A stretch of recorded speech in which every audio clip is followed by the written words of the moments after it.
Assalamualaikum warahmatullahi wabarakatuh. Hai teman-teman, perkenalkan nama saya Lila, Stambuk 401201107. Saya dari kelas C, Pendidikan Guru Sekolah Dasar Universitas Tadulako. Di sini saya akan menjelaskan mengenai materi penelitian tindakan kelas. Baik teman-teman, mari disimak video dari saya. Baiklah teman-teman, di sini kita masuk pada pembahasan penelitian tindakan kelas. Penelitian tindakan kelas adalah penelitian praktis yang dimaksudkan untuk memperbaiki pembelajaran di kelas yang dilakukan oleh seorang guru. Penelitian ini merupakan salah satu upaya guru atau praktisi dalam bentuk berbagai kegiatan yang dilakukan untuk memperbaiki atau meningkatkan mutu pembelajaran di dalam kelas. Adapun tujuan penelitian tindakan kelas yaitu yang pertama, memperbaiki dan meningkatkan mutu pendidikan. Yang kedua, meningkatkan layanan profesional guru dalam konteks layanan kepada peserta didik.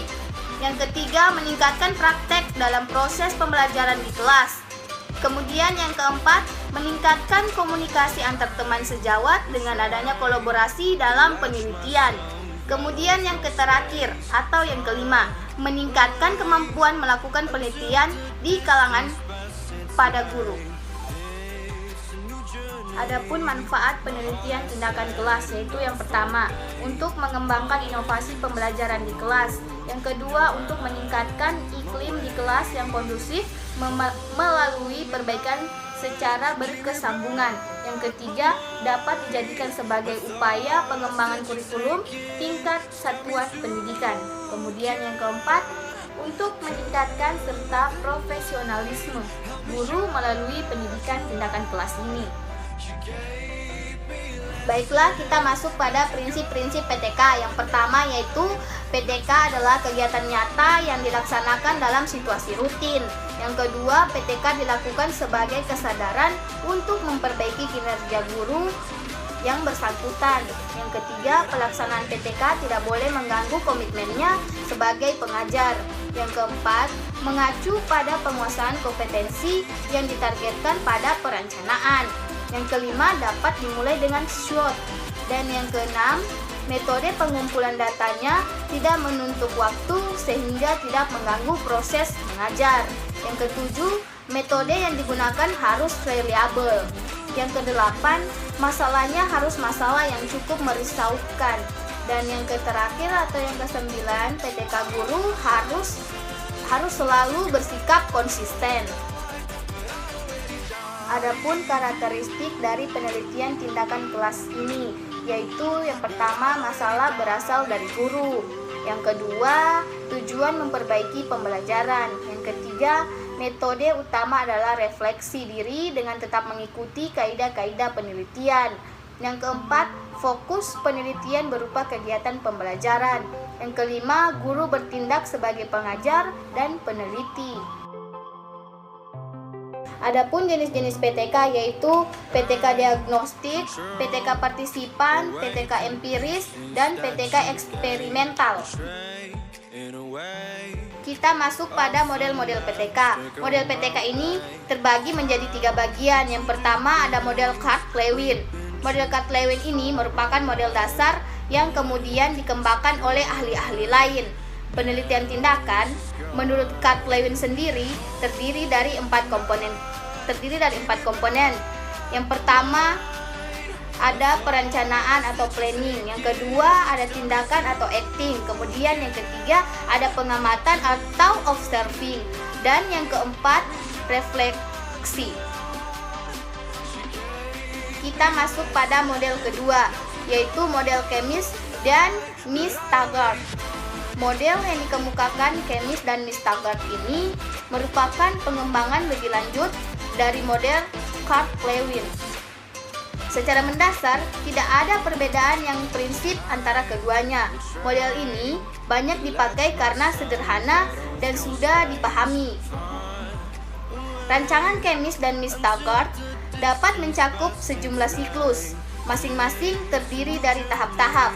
Yang pertama ada tahap perencanaan, yang kedua pelaksanaan dan pengamatan, dan yang ketiga ada ada refleksi. Kita masuk pada model ketiga, yaitu model John Elliot. Seperti halnya model Chemist dan Miss Taggart ini, model John Elliot juga merupakan pengembangan lebih lanjut dari model Lewin. Elliot mencoba menggambarkan secara rinci langkah demi langkah yang harus dilakukan oleh peneliti. Ide dasarnya sama, dimulai dari penemuan masalah, kemudian dirancang tindakan tertentu yang dianggap mampu memecahkan masalah tersebut. Kemudian implementasikan, dimonitor, dan di selanjutnya dilakukan tindakan berikutnya jika dianggap itu perlu. Sekarang kita masuk pada desain model PTK. Yang pertama ada model Carl-Lewin yang terdiri dari perencanaan, tindakan, pengamatan, dan refleksi. Kemudian model Chemist dan Miss Taggart. Yang pertama ada perancangan, yang kedua ada pelaksanaan. Pas siklus yang terdiri dari siklus 1, siklus 2, siklus 3. Yang ketiga ada pengamatan, yang keempat ada refleksi, dan model John Elliot. Yang pertama itu ada perancangan, ada pelaksanaan, dan ada pengamatan, kemudian ada pula refleksi. Sekarang kita masuk pada perbedaan penelitian tindakan kelas dan penelitian tindakan formal. Di sini saya akan menjelaskan dulu apa itu penelitian tindakan kelas. Yang pertama, penelitian tindakan kelas dilakukan oleh guru atau dosen. Yang kedua, sampel menjadi persyaratan penting. Yang ketiga, lebih mengutamakan validasi internal. Yang keempat, tidak menuntut penggunaan analisis statistik yang rumit.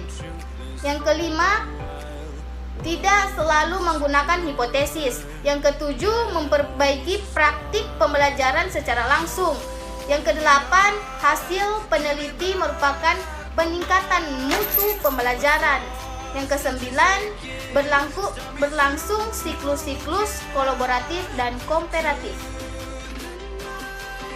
Kita masuk pada penelitian formal. Yang pertama dilakukan oleh orang luar. Yang kedua, sampel harus representatif.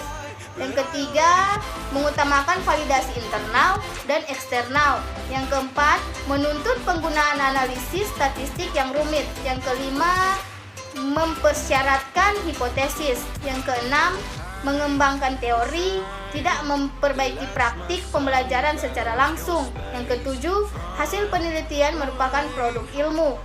Yang kedelapan, berlangsung linear atau bergerak maju, tidak kolaboratif dan individual. Baiklah teman-teman, itulah penjelasan materi PTK dari saya. Wassalamualaikum warahmatullahi wabarakatuh. Bye-bye teman-teman, sampai jumpa di video selanjutnya.